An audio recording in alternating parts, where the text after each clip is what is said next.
Oh, Dane, I don't know if you can see it very well. What's that? From my garden, Who is this? Gary. Gary. Let me go to you. What you got? Oh, your okra. Bon appetit, brother. Bon appetit. It's good. Yeah, you can keep it. Yeah, you can keep that You don't anytime. you don't have enough breading on there, and it wasn't deep fried like what we were talking about earlier. No, that's what makes it bad. I don't like the breading. If you can see that green stuff, I don't know Boiled why you're okra chewing. with I don't know why tomatoes. you're chewing so hard. That stuff ought to just slide right down. It's not slimy. Don't choke. Don't choke.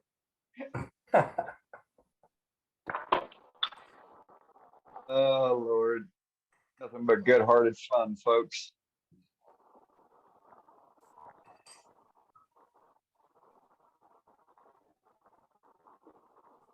So I meant to bring this up earlier, but didn't get a chance. Kind of got thrown off my game when my originally scheduled demo had issues with it. But prior to that, or before that, I wanted to mention I'd watched a video of a wood turner, and he was turning a piece of wood that was spalted. Looked like it would, it had a fair amount of spalting going on with it, and he was doing a fair amount of sanding.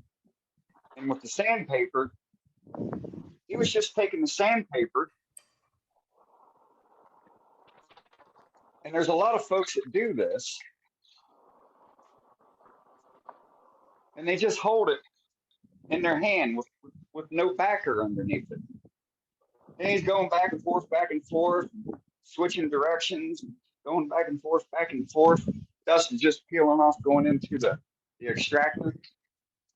Then he gets to rubbing it, after he stops it, and he's like, oh, I got a bump in here. And he couldn't fit, well, what he thought the bump was because he was thinking it was the difference between the hardwood and the spalted wood. And for those that are still on, and not everybody has to answer at the same time, but what do you think was creating that bump? Fingers. Was it the uneven pressure from the fingers and the sandpaper? It's sanding at 500 RPMs. Right on, Dane. That's exactly what was causing it. So what you need to be when you're sanding on your lathe, and 500 RPMs ain't that bad. Preferably you want to be around 200. Granted, not every lathe goes that low, but you want to have some sort of firm backer, whether it's a piece of cardboard. You can use bubble wrap from your M contacts. You can use the foam that comes in computer or laptop packing. You can use a mouse pad. You can use yoga pads. You can use a router pad. You can use silicone pads from your drawers, but that will eliminate those ridges you get if you're just using your fingers, because you're going to get uneven pressure. Yep. Using your fingers, and there's no way around it, and it's not the wood. So that's one tip for this evening. Another tip: when you're turning a piece of wood that's wet, you get interrupted, whether it's health-wise, body-wise, or because you got to jump on meetings and get meetings started, and you're done with the outside, but you're only part way through on the inside. You want to stuff the inside with the moist, wet shavings of your turning that you're working on. And so a lot of people, they'll just try to cram shavings inside their vessel. And so what I do is I take a piece of paper or newspaper, lay it out on the floor, take those shavings, put it on the newspaper. I'll wet them down, and then I will fold that newspaper up with the shavings in it, and then I shove and cram it deep inside the vessel. And so now all that moisture is stuck inside. Now I ain't got to worry about my vessel coming out around while it's waiting for me to get back to it the next day. And especially since it's probably 115, 118 degrees out here in my shop, and I got a 25-inch fan blowing, sucking any moisture that would be left in it. Hey, Dane, could you wrap that in cellophane on the outside too to help keep the moisture on Certainly. the outside? Yep, sure could, but on this piece here, I've already got the outside done. So I've already got the outside sealed with 2 coats of linseed oil. I'll tell you, when I was a kid, I sanded cars for my dad, and I was, 9, 10. And if I didn't use a squeegee underneath wet sanding, you would see every finger mark. And I'd get my ass whipped for that. But then again, I was only getting $1 a car for sanding them. Yeah. Dan, do you Yeah. have a second? Dan, do you have a second device open? Yeah. If you do, please turn the microphone or turn your volume all the way down on your secondary device. You're getting All right. extreme feedback. How's that? Much better. Thank you. I thought it was down. No worries. So I'm sorry. I'm going to ask you to repeat it again because I couldn't. All I was getting was the feedback. When I was a kid, my dad had a bump paint shop, and I sanded cars for $1 a car. And I had a squeegee, and I'd sand the car 400 or 600 sandpaper. It all depended on what it was, lacquer or enamel. And if I sanded with just my hand, you could see the ripples of my fingers. Yeah. And that's 400, 600, grit paper. And you don't think it would show up, but it will. Yeah, it sure will. Absolutely. And I got my butt whooped for that so many times because you wouldn't see it till you got the paint on it. Yeah. So in other words, you're saying you're a hard learner. I was. All I got my ass right. whooped. That's why I'm so bad. Right. Right. Casey, I saw where you've got a question. So go ahead and tell us your question. I don't feel like reading it.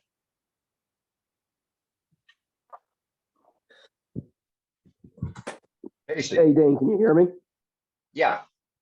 Okay. Yeah, my question was, a couple weeks ago, you had a bowl. I believe it was maroon or red on the outside. And Yeah, it was red just and purple. Uh-huh. Yep, it was a great looking bowl, by the way. Yeah, thank you.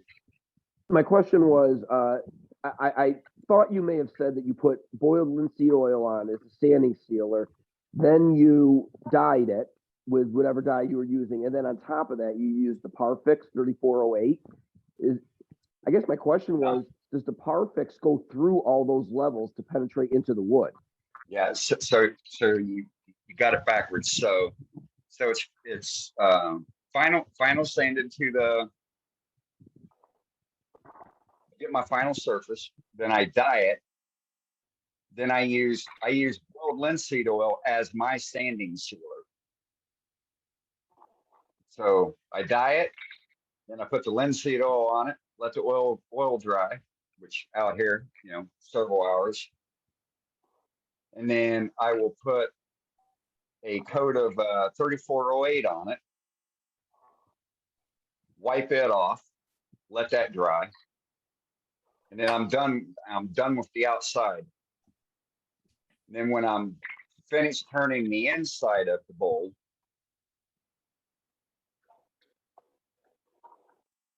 spotlight myself. So and when I'm done with the inside of the bowl and I'm ready to do the final sanding on it, once I work up to the 400 grit on it, then I'll go to 600 grit just for the outside, and I'll wet sand the outside, which has got the 3408 on it. And I'll sand with the grain in an oscillating manner to take off any little air bubbles that may have occurred with 3408 or any dust that may have attracted to it. And that's all I do to the outside until I'm ready to put my tongue oil finish on it. I don't buff the, when I dye something with 3408, if I'm going to buff it with Bonex, I am going to put 2 coats of 3408 on it, and then I will do the buffing. Otherwise, if you just do one and you've dyed something, then it's gonna come off on your buffing whip. So Does that make sense? Two coats of Onyx prevents transference. No, so 2 coats of 3408 on a dyed object before I'm sorry, I said Bonex. I meant 3408. Right. Excuse me. Yep. Correct. Okay, so Yep. let me just get the order right. You turn the bowl. You then Yep. put the linseed oil on as your sealer. No. Turn the bowl, dye it, and that's with anything. You always dye it before you put any type of sanding sealer on it. So what a lot of people hear wrong with me is sanding sealer. The majority of folks use some type of shellac as their sanding sealer. You know, cellulose. You know, insert shellac, whatever. I use boiled linseed oil as my sanding sealer. Remember, a sanding sealer is nothing more than the first 2 coats of your final finish or the final oil finish. Because you put the sanding sealer on to primarily fill up the end grain, so the end grain absorbs at the same rate as the side grain of the wood. But whenever you're dyeing, you have to dye first before you put any type of sanding sealer on. It's dye, boiled linseed, and then Parfix on top of it. You'll then Yes. obviously do the inside, let the outside dry, and then you'll take a wet 600 grit and knock off any superficial bumps or whatever that Parfix left. Correct. And then I'll go, spinning on the tongue. Okay, then Correct. top of the and I'll do my Parfix. tongue oil finish. Okay. How many coats of tongue oil do you use? So that bowl had 4 coats of tongue oil on it. Okay.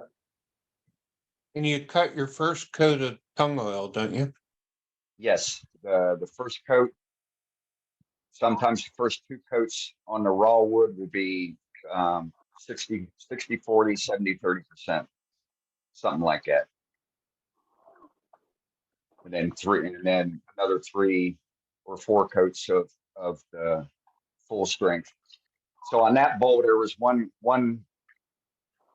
So after the inside was turned, finished sanded, linseed oil put on as the sanding sealer, dried, and then it had 1 coat of cut tongue oil, and then 3 coats of full strength. And so I just apply it based on, or keep applying it based on, do I have that mirrored gloss effect that I like to have, that deep luster look. And you should really see it in person, as opposed to what comes over on the camera or on the photos that I post on those bowls, because it's like what Cade said, it's Are you his stuff. buffing in It's between tongue insane. oils, It Dane? just doesn't match. Are you Do buffing what? between the tongue oils of any kind? I- What kind of buffing are you doing in between tongue oil, or are you sanding or anything? So if I can feel any imperfections on the oil, any micro bubbles that would have came up, I'll take 2000 black grit paper, wet sand will fit, just knock those little imperfections off. But what I do is Yeah, it's 194. first thing in the morning is I'll put my oil on, let it set up, maybe 30 minutes, and then from there I take it outside and I put it in my truck, and 2 hours later I bring it back in, do another coat, take it back, so I do the finish basically in one day with all the coats. That won't happen here. We got 80% humidity. True. Yeah, the humidity will affect oil finishes on their curing time. And the big thing is to make sure that you're not leaving any excess oil on, and that you're not putting on a heavy coat and then going back 5 minutes or 10 minutes later and trying to wipe it off, because you just can't do that. Even though that's what the directions say to do, you can't do that. It will stick and gum up, and you got to use nice, thin, light coat. Use a quality cotton t-shirt or rag, but a good cotton one that doesn't leave little fuzzies or hangy dangies when you're applying the finish. Go with the grain or in circular matting. Don't overbrush it or over touch it, over wipe it. And it's self-leveling, as long as it's not excessive. You know what I mean? And the first couple of coats, it may look like it's not going in, but it is. If it's still looking like it's laying on top, it's two things. It's either too heavy or you haven't given enough time to dry. Have you ever used enamel reducer? No. No, because when it's high humidity, if you use, I don't have. See, I don't have. So I don't even know what that is, Dan. You're asking me something when you're painting a car. Say you're painting a car. I hear you, but Joaquin, explain it. And you spray the paint, and when you get all done with your job, it turns like a white film on it. Okay. That's because it took so long to dry and there's so much humidity, it reacted. So you use a fast reducer, enamel reducer, and you spray that and it dries so much faster. That's how I could spray cars when there was high humidity. And a lot of other people, they'd have all kinds of problems. And I explained it to them, they tried it, and then they started spraying it. But I learned that from trade school. So Joaquin, down there in your high humidity, try using some Japan dryer. Thanks, Scott. That's what I was getting ready to mention. And add it to the tongue oil? Add it to the tongue oil in the Japan dryer. Use it like the instructions tell you on the can. Yeah. Midwax makes it. It's pretty easy to find through them. Add that to your oil finish, and it'll dry a lot faster. Even your lacquer finishes, any finish that you want to dry fast, Japan dryer will help you out in high humidity. I have some of that. I put some walnut oil on a sweet gum bowl. I'm going to go do my insulin shot for the cat. Be right back. Okay. Yep. And that I can see that walnut oil is not going to shine. I put 2 coats on it, and it's just, I mean, it's a great finish, but you ain't gonna get no shine out of it. I've already can tell. So I think I'm gonna put tongue oil on top of it. I think tongue oil would be a better bet. But if you're going to put the tongue oil on top of that walnut oil, you better make sure it's good and dry, or it'll get gummy. Yeah. Yep. Well, Mahoney, he puts a lot of acid in that to make it cure fast and dry fast. Yeah, but I restore tools, Joaquin, and I put Japan dryer in to make the old-fashioned Japan finish, so that it dries fast and hard. But yeah, a couple of weeks ago, I put some tongue oil, 2 coats of tongue oil, 50-50, on this one bow. 3 days, it was still tacky. Yeah. I think if you do like Dane does, put it in your car, you know, out in the sun in like a hot box where Right. you're not getting the humidity, you're just using the power of the sun. There's a heating element instead of putting it in your oven. I bet you it would dry faster than You have just to really naturally setting it out. When you have to really make sure that piece is dry, or it's going to warp on you if it's not totally. Well, yeah, that's Right. also. Well, yeah, you don't want to do it with a green piece of wood for sure, because it's going to warp. But if you're doing dry pieces, you know. Hopefully. Well, see, our humidity, you can't get a bowl below 15%. That's standard, you know. You might get it down Right. to % because of the humidity. Because I have high humidity here, nothing like you have, but in the summertime I have high humidity here, and I know that, you know, if you make a hot box or a mini solar kiln, you could get that down to where it would dry decent. I like that. I think. Scott, Dane. Do what? Using the car as a hot box. Yeah, I've been doing that for years. You know, it's essentially using it as a pure oven, you know. Yeah. And it would be the same humidity. It's just going to be hotter in there, you know. It's not like the moisture is being changed where it's a dry atmosphere.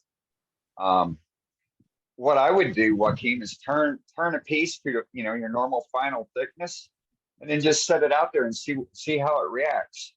Yeah. You know, and before putting any finish on it and wasting the finish. Yeah, Glenn gave me a piece of maple at the club a couple of weeks ago, and I had to do some shopping, and I took off for a couple of hours. By the time I got home, that thing cracked and shrunk, and I'm going to be able to save it, you know, at a smaller piece, but Yeah.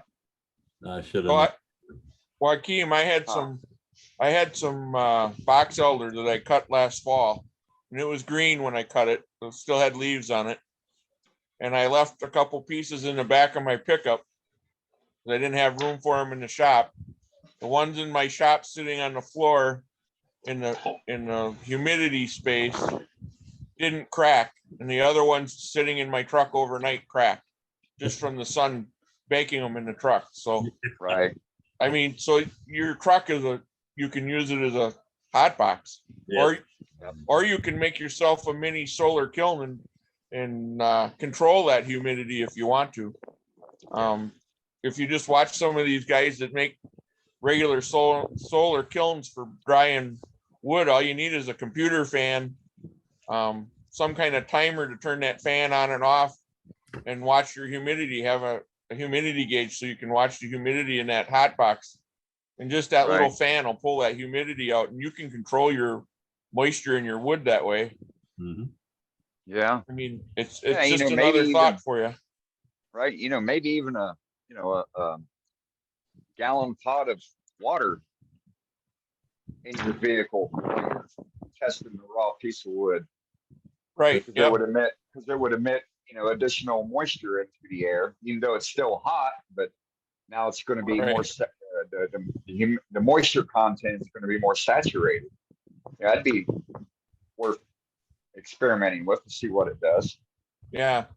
Even in a wood kiln process, you dry it to a certain point. You can take most of the moisture out, but then you put a pan of water or a tub of water or a bucket of water, depending on how big your kiln is, to bring moisture level back up in that wood. Because if it's too low, actually, you know, if you're down around 5 or 6% and you take it out of there and you take it out into an 80% humidity environment, it's going to crack. Yeah, it's going to waterload. It's gonna crack because it's drawing the moisture back into it. Yeah. It's not cracking because it's dry, it's cracking in reverse, essentially. Yeah. Yeah, coming back to relative. Coming back to a relative humidity. A refrigerator with a light bulb and a fan makes a great hot box. I got a couple of friends that have that. Yep. And for welding rod, to keep welding rod dry, you know, you Yep. could pick up the rods, it was so hot. Yeah. Yeah. And it would work great for drying your bowl blanks, Joaquin. But just remember when you take them out of there that you want to bring them back to relative humidity slowly. So I would add a pan of water in that kiln after you get them to the moisture content you want. Add a little pan of water in there and let them sit for 24 hours so they can come back to that relative humidity slowly, not shocking them, bringing them back out into your humid environment. Right. Because then you're defeating your purpose. Yeah. Because dry wood will only absorb so much water, even if your moisture level, relative moisture is at 80%, it's still only going to come back to a certain level. It'll never come all the way back to 80% or even Right. 30% probably. It's a funny, wood's a funny thing. Absolutely. Have you seen any of Dan Stevens' work? Yeah, I have. Yeah. He uses those Yeah. pellets, those Right. There's drying pellets, the Yeah. silica pellets. Yeah. Silicon beads. yes, silicon beads. And it's amazing what he does in such a short time with that. Yeah. Yeah. And the thing is, you can recycle those silicon beads. You don't have to throw them away after they've absorbed their moisture. You can put them back in your oven at 250 degrees for 30 minutes and you've rejuvenated them. Right. Or you can take a 50-gallon drum, fill it with water, put it over a fire, bring it to a boil, drop your wood in it, boil your wood for 30 minutes, take your wood out, let it come back to ambient temperature, throw it back in, boil it again. There ain't no more water. Yep. I've done that. It works. I've had That less works. cracking with that procedure than anything, but it's just a lot of time, and Yeah, it is. Yeah, it you is. gotta anchor. I mean, I rough turn them, then throw them in the water. Got to anchor them down. They want to float. Right. Yeah. Yeah. And it depends on how thick they are, how long you boil them, but it works. Sure. Yeah, it sure does. Yeah, Yep. it's amazing. Mhm. Yeah. Another method that works, I'll use for my spoon carving blanks. So I'll take my little limbs and split them in half. I'll throw them in the freezer and forget about them. Oh yeah. Yeah, because it pops all the water. And Molecules. it freezes all the water. It's that's captured in the set wood cells. And then when you bring it back out, when it thaws out, the wood doesn't split. Uh-huh. Yeah, because you've broken all the water cells, the molecules. Well, have you tried the 50% dishwashing soap in water? No. I haven't heard of that one. Yeah. What's his name? He's out of Hawaii. He passed away. Trim. He has that procedure, and I've had that work where I had a crack starting to open up and throw it in there and let it soak about a week, and it comes back together, and it's like when you go to turn it, the soap and stuff is like a lubricant, and I've been pretty successful with that. In fact, I got a piece sitting in soap and water right now that I'm gonna get out, and it started cracking real bad. What is his name? He's got an article on it. He's real famous over. He made big pieces, and he really made a lot. Yeah, I know who you're talking about. Dan or Dale. I think I don't know. I got it here. He specializes in North Fork Island pine and real thin shades. I didn't think I'd forget his name. What the hell is his name? Trent, I want to say, but I don't know. I'm not sure. Might be He also did a procedure of soaking his lampshades in oil and sanding them every day for 30 days. And they were just so thin, and light shine, very transmitted through it.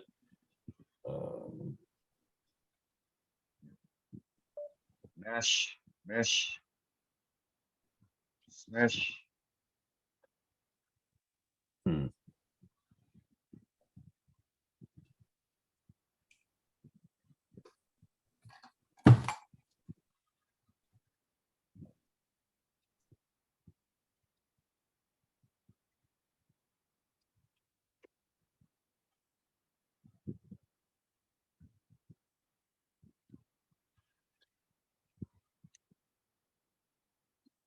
Dane, have you figured out what that piece of wood is you sent me the picture of? No, I haven't. Your picture this app won't tell you what it is? In the Well, bark? it tells me, it's telling me that it's Fremont cottonwood, and it's no way it's, even though I mean, it looks like the bark is verbatim for the bark, but there's no way it's Fremont cottonwood, because that stuff grows out here and it doesn't grow on the other side of the Mississippi. We have cottonwoods around here. I'm gonna have to go look at the bark now and see what it looks like. Now that you say that, it does look like a cottonwood, kind of. But our cottonwood isn't yellow, it's white. I mean, snow white. Well, yeah, exactly. You know, that's the other tail on it, you know, because it doesn't match the color. Well, I got some cottonwood in the shop. When I get home, I'm gonna go look at it to see if it's got any yellow color to it. Yeah, we have cotton.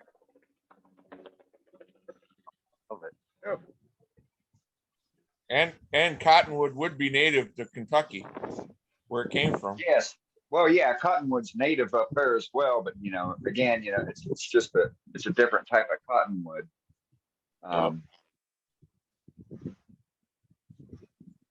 But like I said, I mean, the wood is yellow. I mean, it's yellow like mulberry. Yeah, it kind of reminds me of tamarack, but tamarack doesn't have that kind of bark. Right. And they wouldn't have yeah, that as well.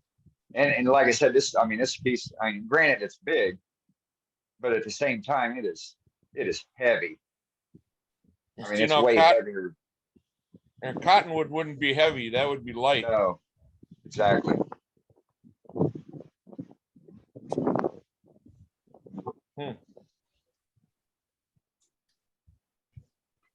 So how was dinner in the new wok? It was excellent. Oh my God, she did such a good job on it. She's already writing down, you know, what she's going to do differently. Yeah, I can't believe there was like 7 new people on tonight. Only one person was brave enough to raise their hand. Well, Steve commented in the Steve Trudell commented in the comments that if he turned his camera on and his mic on, his wife would divorce him because it was 2 a.m. Yeah. Smart man. Hey, so check this out. I came across this. I thought you were going tonight. I thought you were going night. I was, but I saw this cup sitting over there. I came across it the other day. This is the first thing that I turned on a lathe. Yeah. Hey, how about that? I bought this lathe from this Methodist preacher right outside of right outside of Waco, really, Temple, right outside of Temple. And I brought it home, and he was just a Methodist preacher that had pins, right? And it was a jet MIDI. And so I put it on this big old heavy table, got this fucking oak log. I never even heard of YouTube, watch anything on YouTube or whatever. I just like, so I put this oak log on there. I don't know how I attached it on there. And of course, this guy had the belt set at the fastest setting. And I didn't know shit about lathes anyway, because I never had one before. So I took what was probably a dull ass tool. And I don't even remember how I attached this oak log on there, but I turned the lathe on and it jumps almost off the table. I have to snatch it and turn it off real fast. So then I go get some lag bolts and I bolt the fucking lathe down onto this giant table. I kind of step back a little bit and I'm like, I'm a grown fucking man, right? I step back a little bit and I flip the switch on the lathe and now the table's just jumping all around and I turn it off real fast and I'm like, what the fuck, man? Like, so then I get whatever dumb ass tool that I'm getting, and I bolted the legs to the ground, and I mean it is just going crazy, right?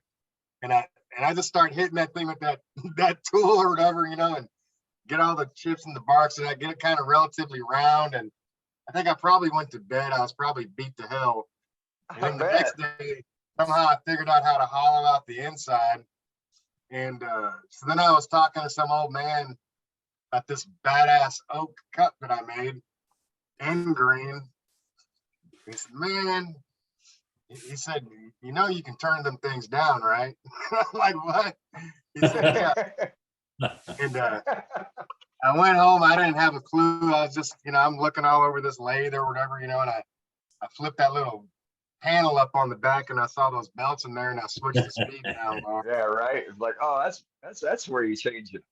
That's convenient. But I made this full fucking throttle. And that's pretty damn good. Yeah. Yeah, that's not bad. Yeah. I said, I'm a grown man. If somebody else can do this shit, I can do it. Hey, Dane, I got something I want to show Kelly. All right. Yeah, this is the sweet gum that we turned at SWAT. Oh, that is awesome, man. I wanted the enclose. It's just got walnut oil on it now, and it's not going to work. It's not going to give me a shine. That looks like a sunset or something there. Oh, that's the one you were talking about tongue oil. Yeah. That is beautiful, man. Yeah, that's a beautiful shape. I'd get that walnut oil off there. Well, don't you think walnut oil would work as a sealer? Yeah, just let it dry. Yeah, as long as it's dry. Yeah, make sure it's dry. Yeah. But it takes like 30 days for that stuff to dry, don't it? Not Mahoney's. This is Mahoney's walnut oil. Yeah, it's probably already dry. Yeah, probably so. It feels. Check. Seems like I was just reading his SDF recently, within the last couple weeks. And Yeah. seems like on the SDF it says 30 days for it to be cured. Or I read somewhere that it 30 days for his walnut oil to cure. I'll have to go back and check that, but I mean, tongue oil takes that long, huh?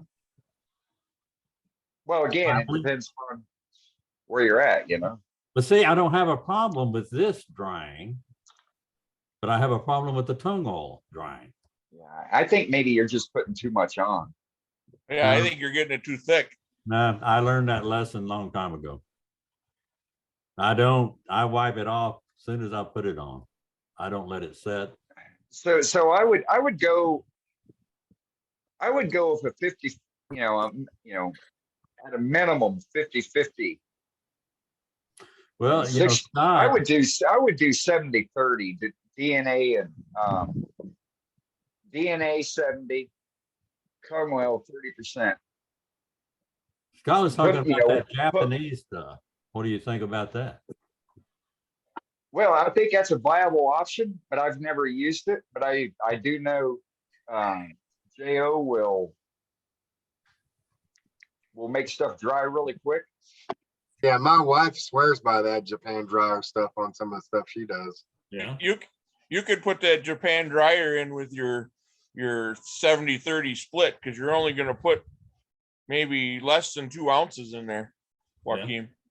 I don't have the can in front of me, but I think I think they tell you less than 2 ounces per, what you're going to mix per quart. 5 gallons. Never used it. It's brand new. Yeah, it's like 2 ounces per gallon or 2 ounces per quart, whatever it is. And so what I would do, Joaquin, if you've got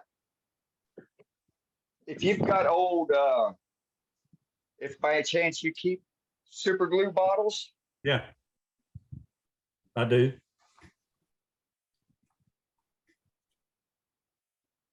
I'd put, I don't know, fill it up, maybe a quarter of the way up with some tongue oil. Okay. And then put a couple drops, literally a couple drops of Japan oil in it. All right. And then give it a try. Right there. Yes, sir. What's it tell you, Kelly, for mixing it? Man, I don't see any readers around here. I can't see that. What'd you hold up? He had a can of Japan dryer. Yeah, it comes in. Yeah, it comes in a can just like the natured alcohol, the 1/4. I can't see that stuff, man.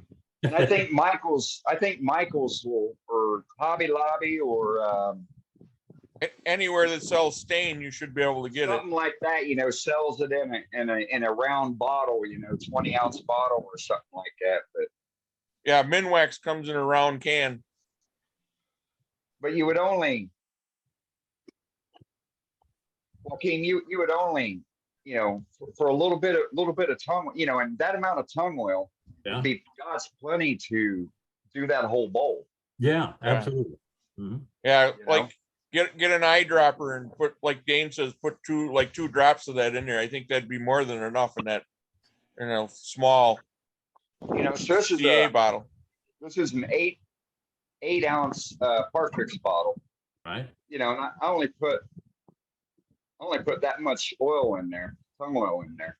Okay. So this is my 100% that I use. And Christ, Yeah, I'd probably like the to- next five pieces I do, this will take care of it. if I get that thing to shine, I want to take it back up to SWAT and put it in the gallery and give Milo the credit for it. I'll steal it. If you bring it up there, man, I'll steal it. Well, you got one. I'll swap it out with mine. Well, hey, if you get that thing to shine, you got to give somebody else some credit. Yeah, I have no problem giving anybody credit for it. Oh, I know. I was always a lacquer guy because for about 5 years I was a production turner and for myself, and it was the quickest thing to get it on the shelf. And with that lacquer, I could have it sitting on the shelf in 30 minutes or less. And, but gosh, I saw y'all's finishes on that tongue oil, and I thought, man. And it's more durable, Yeah. This Yeah, is the lacquer. insane. I mean, you guys spray that lacquer on there, and yeah, I mean, it looks great. But then you start touching it, and it's like, oh crap, there's Well, fingers. I don't spray mine. I wipe on, wipe it off 50-50. And it looks like polished wood when I get through with it. You can't tell it's got a finish on it. Yeah. And you spray that on there. I've done that 9 or 10 coats, and it just looks like it's got a plastic film on it. Yeah. Mhm. The nice thing about tongue oil, though, it's fixable with denatured alcohol. Yeah. Right. Somebody's got to go back and delete all my bad words off this recording later. Oh, that's easy. We just put in, bleep, bleep, bleep, bleep, bleep. Bleep, bleep. It's after hours, so that part will be cut. So Hey, Kelly, what club are you out of? Central Texas, Okay. down here in South Austin, surrounding areas. I think I get y'all's newsletter.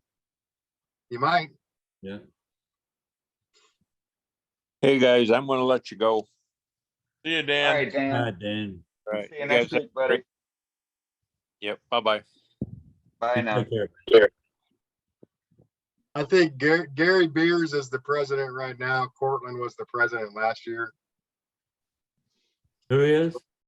Gary Beers this year, and he's on the SWAT board. Yeah. And then Cortland was last year, Cortland Hunt. Mhm. Do you know Pam Thompson? That rings a bell. She's some kind of coordinator. She's the one I dealt with last year. She's a really cool lady. SWAT coordinator. Yes. Demonstrator coordinator. I don't know. She's the one. Is that lady with that dark hair? With the dark hair? Yeah, she's got dark hair, tall, thin. I remember her. Talk your arm off. Good lady. Good lady. Mhm. We got Scott Hampton will be demoing in our room, and so will Cindy Drozda. Okay. That's what I was wondering. I was looking at the schedule. And so.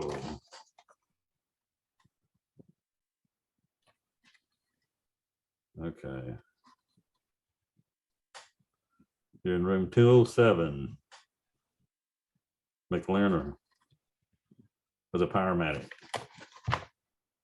Yeah, I was looking at my schedule to see what I was going to look, where I was going to go. Yeah, I like the way you turned that bowl, the top of that bowl. Yeah, it was an accident. In fact, it's got a couple of cracks in it. Cause of that form that I used, it put a stress on it. And so I didn't want it to show. I wanted to kind of match.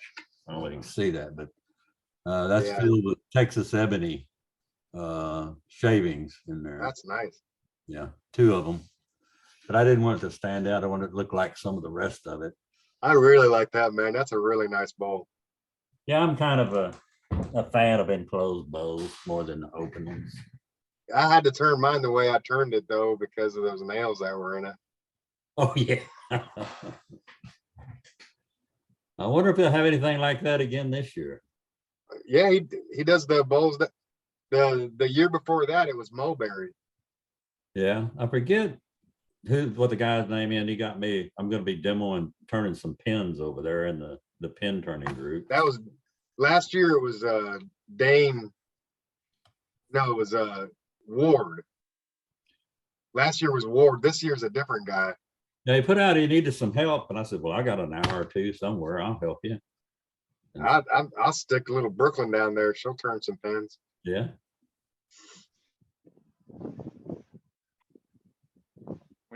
Kelly, when you say Ward, is that Don Ward? Don Ward. Yeah, Don Ward was the Yeah, one that was okay. doing it last year. Yeah, Don's the man. Yeah, he's cool. Yeah, he makes some nice steampunk blanks. Hmm. Oh, yeah. Oh yeah, he makes some real nice copper steampunk blanks. Yeah, I'm doing a workshop at this retreat this weekend for some vets, 10 vets. It's OP Vet is the name of the organization, and the retreat they have is called Garrison Retreat. And he wanted me to do a workshop with him. So I just figured I'll just have there's a few of us going now, so that we can have like 3 or 4 lathes, and the vets can all turn their own 30 cal. And then the staff too, probably, on Saturday. I don't know how well you can see this, Joaquin, but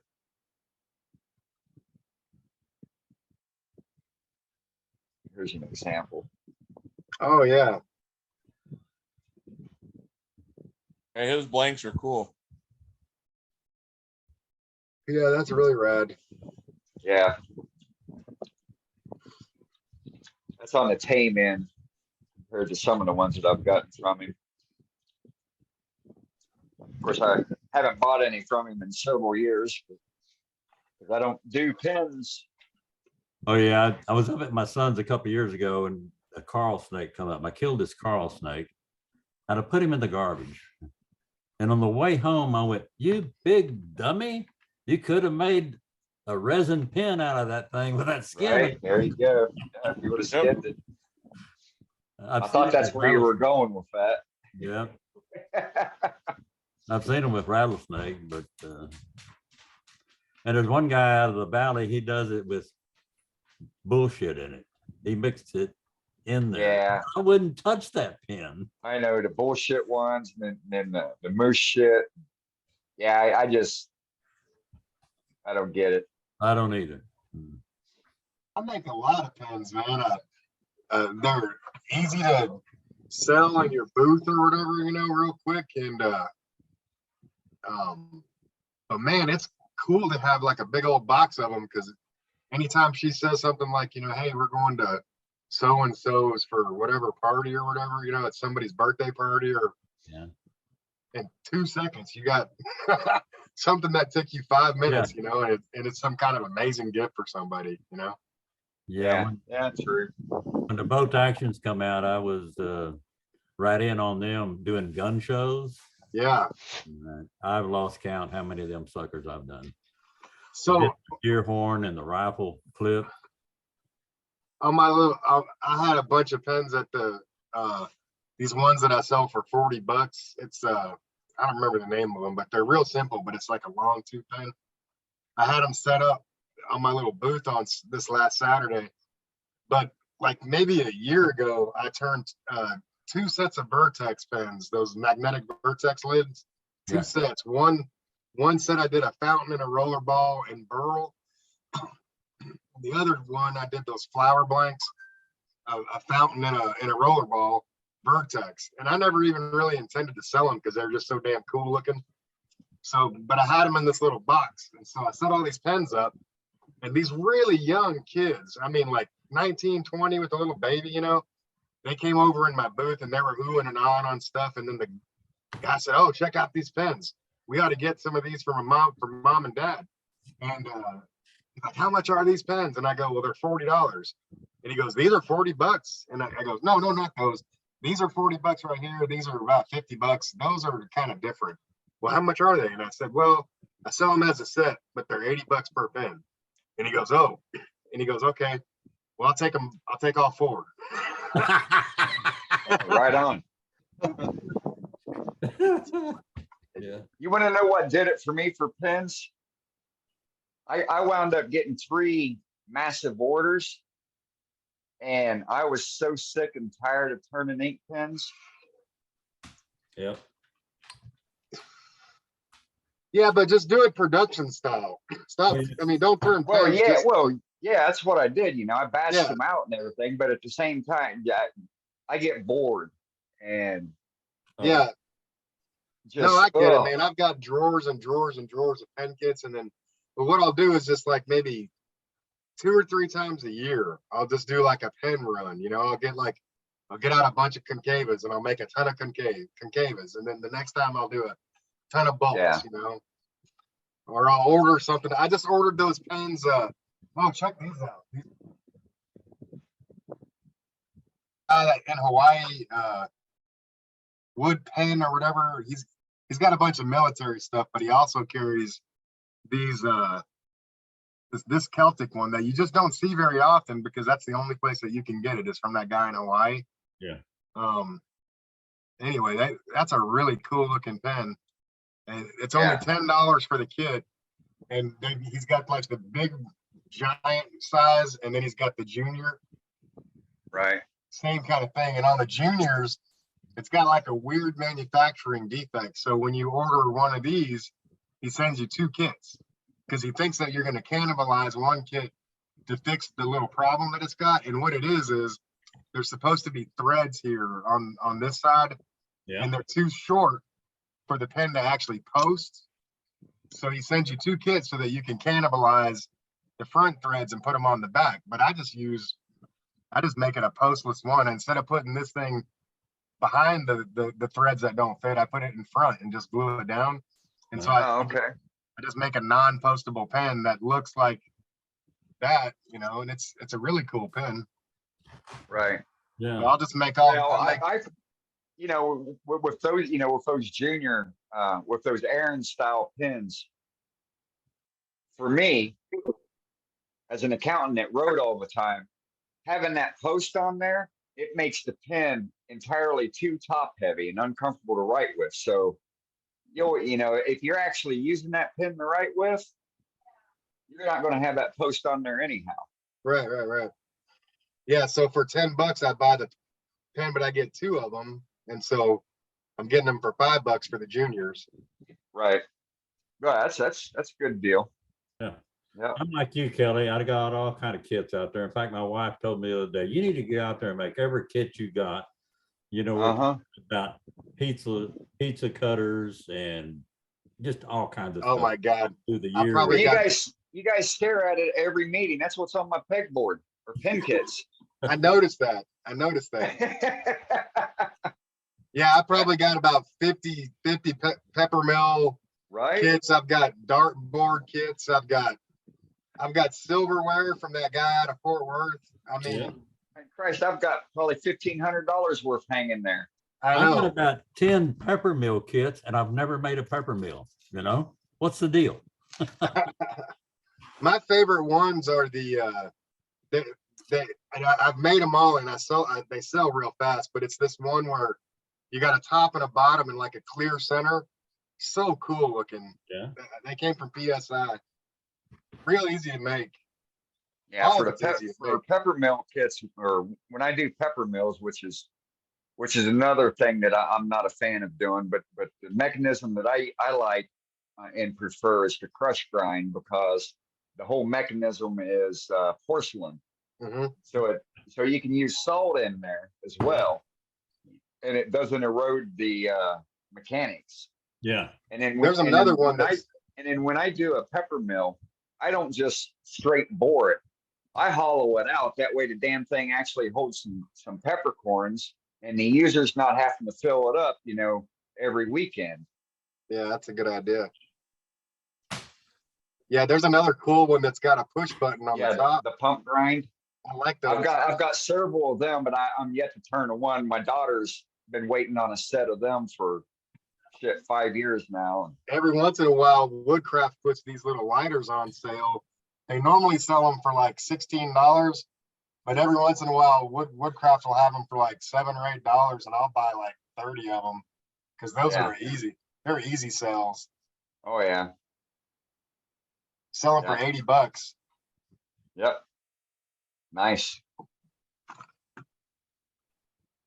The pump grinder ones are easy sell too if you got people that are disabled and only have one hand.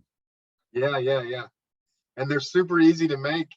And I just like the way, you see the whole blank and it's real small and fits in your hand, Yep. Right. But as far as I'm concerned though, man, some people make fun of all that.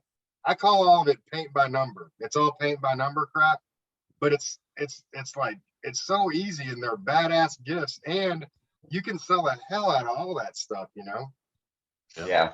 You put an $80 lighter next to a $300 bowl, you're going to sell one of them, Right. Yeah. That's what I call a when it comes down to marketing and costing, you have your satellite item that's just going to sit there and revolve around everything else. And you got your, I don't want to sell price on it. Then you've got all your subsidiary items, and you got them priced to fly off your table. And then eventually you're going to have somebody that's going to say, well, yeah, I want to buy that. And then you're like thinking like, damn it, I didn't put a high enough price on there. Son of a bitch, I don't want to sell that. Yeah, How about when you sell it and you get mad at yourself for selling it, absolutely. Oh, Oh, exactly. That's what Oh. happens. yeah. There's quite a few pieces I wish I'd have never sold. I got Yep, pictures yeah, of them. Look at them. I I'm go, with I wish that's still in my gallery. Yeah. See, Kelly, that's why I was telling you on that Mesquite holoform you showed tonight. That's why, I said what I said when you posted it last week. You did an excellent job on that for it being your first one, and put that in your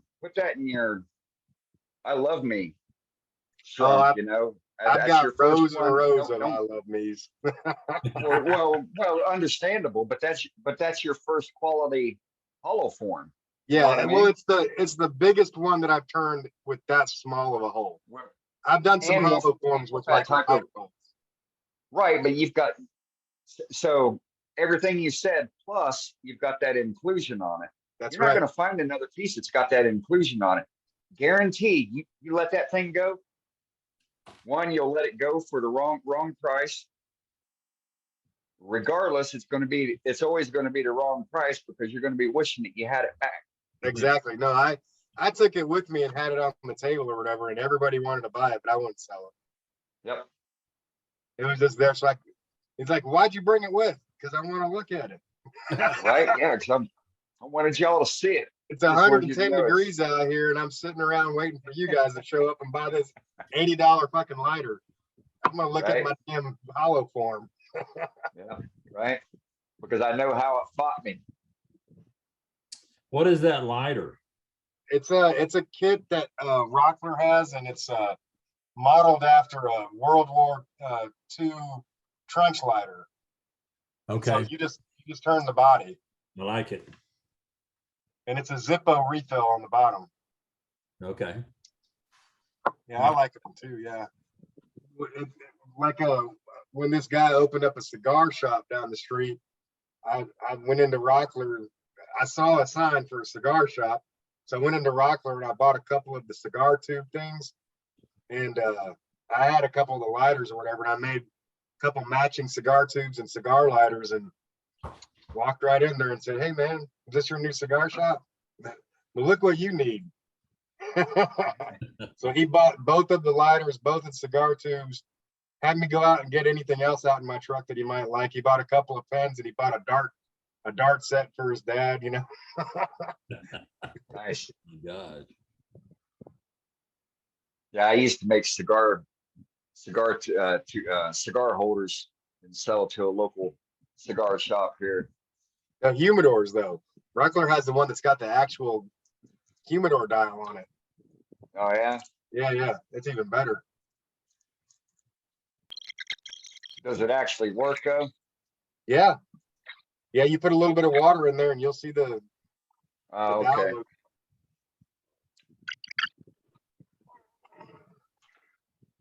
The guys, I gotta go. I gotta get with a buddy, get with Glenn. We're gonna go pick up some stuff early in the morning, and it's been good.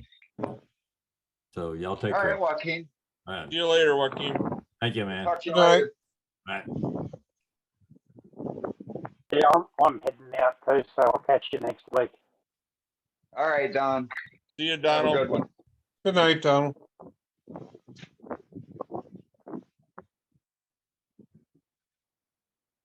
Let's see who's still left here. We got 8 people left.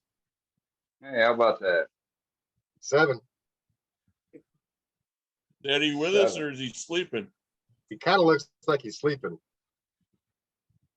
Maybe he's reading. Eddie, you still hanging with us?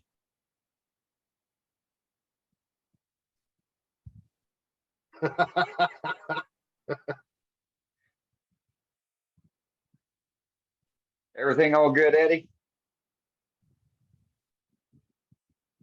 I don't think he can hear us. Yeah, I don't think so either.